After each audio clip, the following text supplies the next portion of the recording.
Welcome back to Major Antonio's presentation of Famous Assassinations of History by Francis Johnson.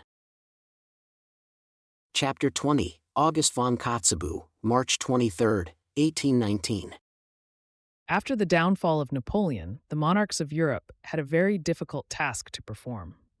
Not only were the domestic institutions of their states, which had been overthrown by the French conquest and in many cases altered by French decrees, to be regulated anew or reinstated on a firm footing, but the relations between governments and subjects were to be reorganized on a new basis, in conformity with the liberal principles which had spread from France and been adopted readily by the intelligent and educated classes in Germany. Solemn promises had been made by the German princes to their peoples in order to enlist their sympathies in their final efforts against Napoleon. And after the Corsican had been dethroned, they were expected to carry out these promises. Especially was this true of Prussia and the smaller German states, whose inhabitants had been promised a system of representative government and a constitution limiting the powers of the executive. Such promises were very inconvenient to some of these governments, and they were rather inclined to forget and abandon them than to carry them out in good faith. Moreover, Russia and Austria, the representatives of autocratic power in Europe, exerted their influence on the German governments in a direction opposite to the popular aspirations and encouraged them to ignore their pledges given under the stress of invasion. It should be remembered that the Holy Alliance, of which Metternich was the inspiring genius, had been formed not only against Napoleon, but also against the freedom and the popular rights of the nations of Europe. In spite of its high-sounding and sanctimonious title, the Holy Alliance was the curse of nations, and it would have extended its nefarious influence even beyond the Atlantic Ocean and would have crushed the national aspirations for independence and self-government in the states of Central and South America, but for the timely issue of the Monroe Doctrine, which saved the Western Hemisphere from Holy Alliance interference.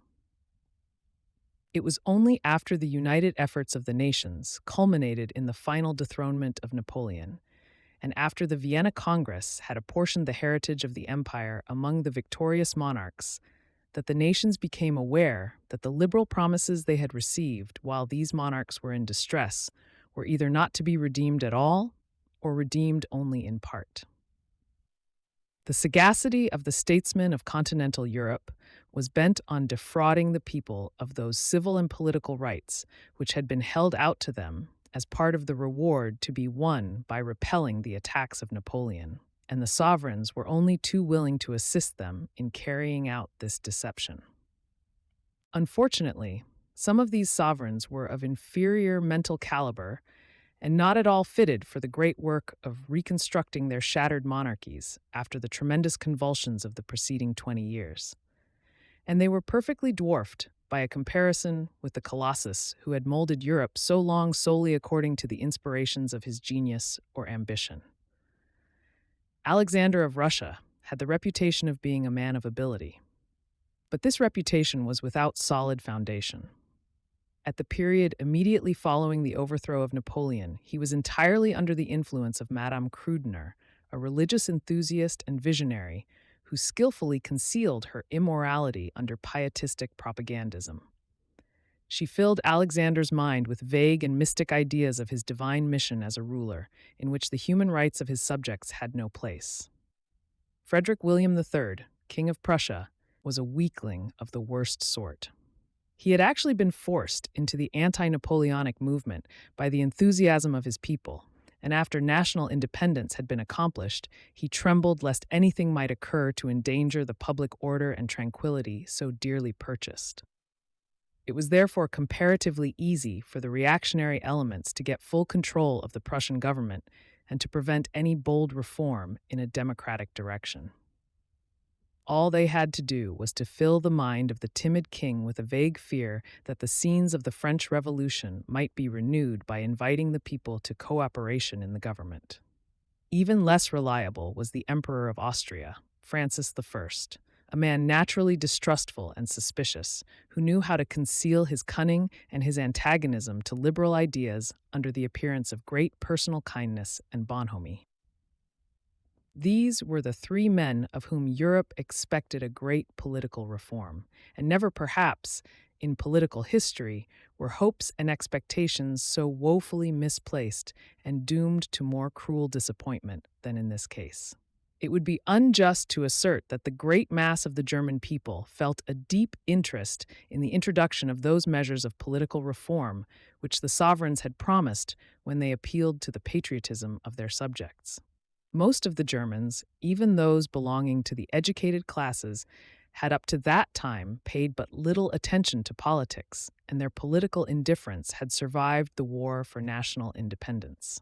The nobility, with a few noble exceptions, were not at all anxious to see measures of political reform introduced, because they knew that such measures would curtail their aristocratic privileges and prerogatives. But there was one class of citizens which had hailed the promises of the sovereigns with unbounded enthusiasm, for they had hoped from their realization a political renaissance for the whole fatherland and a new era of greatness and worldwide influence, recalling the days of the Hohenstaufen, the glorious days when the German Empire was the first power in the world. And when all civilized nations from the Baltic Sea to the southern shores of the Mediterranean bowed their necks in obedience to the demands of its rulers. This class was the students of the many German universities, scattered over Prussia, Austria, Bavaria, and the smaller German states. Inspired by Schiller, Korner, Arndt, and other poets, these young men had flocked to the standards of Blücher, Scharnhorst, York, and Bülow, and had fought with the courage of lions on the battlefields of Germany and France for the holy cause of German independence. The hope and dream of another Germany, greater, nobler, more progressive, and worthier of being the leader of nations than they had known it before the war, had fanned their enthusiasm into a flame which nothing could extinguish, and which after their return from the war burst forth, here and there, in great patriotic demonstrations. Dreamers and idealists though they were, they began to transform some of their dreams into reality. They formed a great association embracing the students of all the German universities, north and south, the German Burschenschaft, in whose organization they embodied the noblest principles of manhood, patriotism, and civic devotion.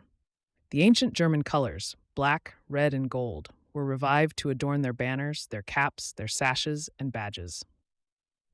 Quite a literature of patriotic and student songs suddenly sprang into existence, in which the dream of a great united Germany appeared in the mind's eye as a living reality.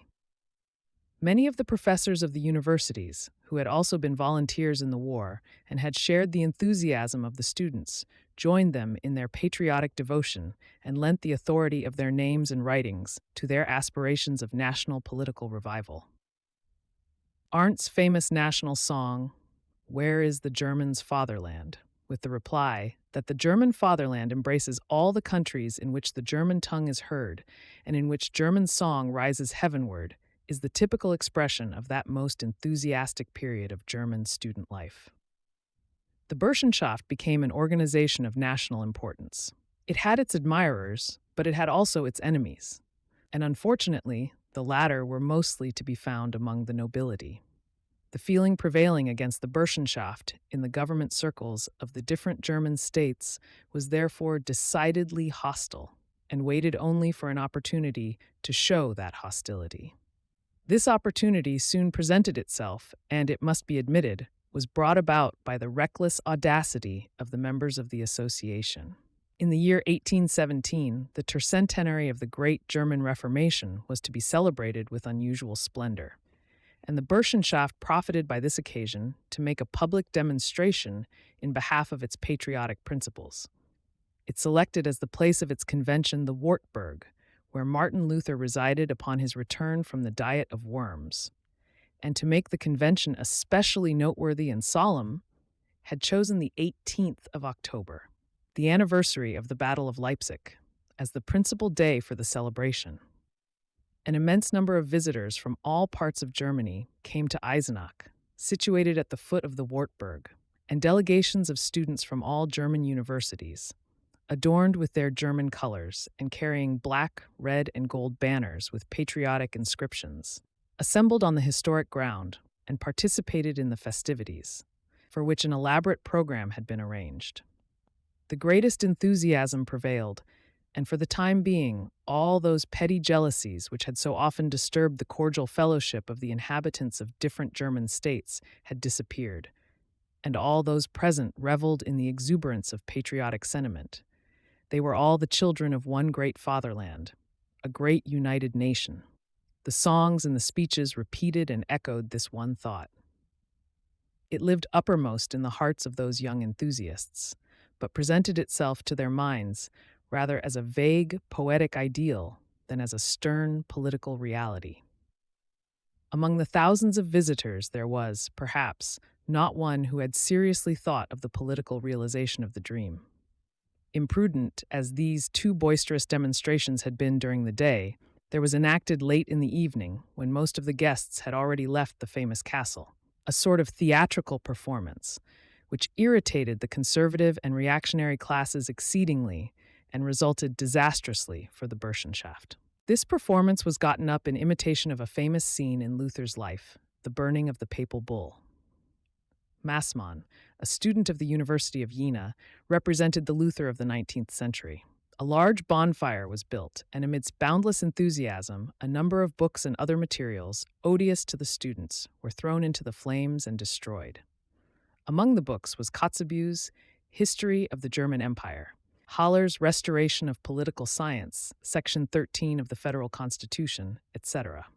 Besides the books, a corset such as used to be worn by the officers of the Prussian Guards, a Hessian queue, and an Austrian corporal's mace were also thrown into the fire. The Wartburg celebration produced tremendous excitement throughout Germany. The reactionary elements were wild with indignation. They accused not only the managers of the festivity and the Burschenschaft of revolutionary tendencies, but they included in this charge all the young men of the empire, averring that they had grown up under the influence of the pernicious doctrines of the French Revolution and French armies of occupation, and wanted now to apply those doctrines to the reorganization of German institutions. They also demanded that the organizers of the Wartburg celebration should be prosecuted and punished as traitors.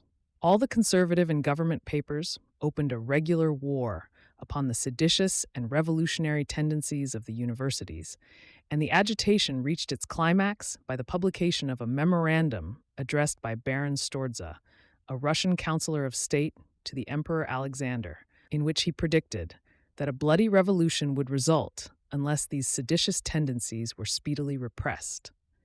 The Storza memorandum had originally been intended for the use of the governments only. The Tsar had sent a copy to each European government, but one copy of it had found its way to the office of a Paris newspaper and had been published. The excitement among the German students rose to the boiling point, and their wrath was concentrated against Russia. It was only too well known that Russia had in her employ a number of spies scattered throughout the German states, who kept her government well posted on the political and social currents. The most prominent of these spies was August von Kotzebue, a man of great literary talent and distinguished as the author of many comedies and dramas, but politically of extreme conservative views. The attacks of the liberal press were therefore mainly directed against Kotzebue, whose reports to the Russian government were supposed to have inspired Storza's memorandum. At that time there was at Jena a student of the university, of irreproachable character, excellent conduct, not especially distinguished by eminent ability or talent, but inclined to religious and patriotic exaltation. His name was Karl Ludwig Sand. He came from Wunsiedel, the birthplace of the famous German humorist Jean-Paul Friedrich Richter. He had been a volunteer in the war against France and had embraced the doctrines of the Burschenschaft with the greatest enthusiasm. The denunciations of the German students in Storza's memorandum filled him with profound indignation, especially against Kotzebue, whom he blamed as the principal sinner. Moreover, the frivolous, half-indecent character of many of Kotzebue's plays had often revolted Sand's moral sentiment. He considered him a source of corruption for the young men and women of the nation. And when to this wrong the charge of political treason and espionage was added, Sand thought that nothing but death was an adequate punishment for Kotzebue. He considered also that it was not only immoral, but a patriotic duty to inflict upon him that punishment. He knew that the act would cost him his life, but that consideration did not for a moment deter him from undertaking it. He did not consult with anybody about it, but he conceived, planned, and executed it all alone. On the 9th of March, 1819, Sand left Jena and proceeded to Mannheim, where Kotzebue lived. 2 weeks later, on the 23rd of March, 1819, a young stranger appeared at the Kotzebue residence and said that he wished to see the counselor in order to hand him personally a letter of introduction. The servant delivered the message, and after a few minutes, Kotzebue himself appeared in the hall and invited Sand, for it was he to come in. Sand handed him the letter, but no sooner had Kotzebue opened it and begun to read it than Sand plunged a long dirk knife into his breast with the words, "Take this as your reward, traitor to your country." And he stabbed him again and again with fatal effect. Thereupon he thrust the knife into his own breast, but had strength enough to run out into the hall, where he handed the astounded servant a sealed document containing a well-written justification of his murderous act and inscribed, "Death punishment for August von Kotzebue in the name of virtue." Running out into the street, where a crowd of people assembled, attracted by the screams of the servant, he called out in a loud voice, "Long live my German fatherland!" And kneeling down, he forcibly plunged the knife into his breast once more, exclaiming, "Great God, I thank thee for this victory." Sand's wound was serious, but a skillful operation saved his life. On the 20th of May, 1820, he was executed at Mannheim after a lengthy trial and a painstaking investigation, in the course of which the German and the Russian police made great efforts to discover accessories to his crime. All these efforts failed, however, and the murder of Kotzebue could be accounted only an individual act of patriotic exaltation. The result of Sand's self-sacrifice was very different from what he had expected. In fact, Kotzebue's assassination proved disastrous to the liberal movement throughout Germany. It furnished a welcome pretext for the most repressive measures against the press, against the universities, against the Burschenschaft, against liberty in whatever shape or form it might manifest itself. That long era of political reaction was inaugurated, against which the German people rebelled with only partial success in 1848 and 1849, and from which only the ejection of Austria and the reorganization of a new German empire on a more liberal basis in 1871 gave them permanent relief. This concludes today's reading of Famous Assassinations of History by Francis Johnson. Join us also next week for the subsequent chapter. Subscribe to Major Intonio's channel. Thank you for listening, and so long.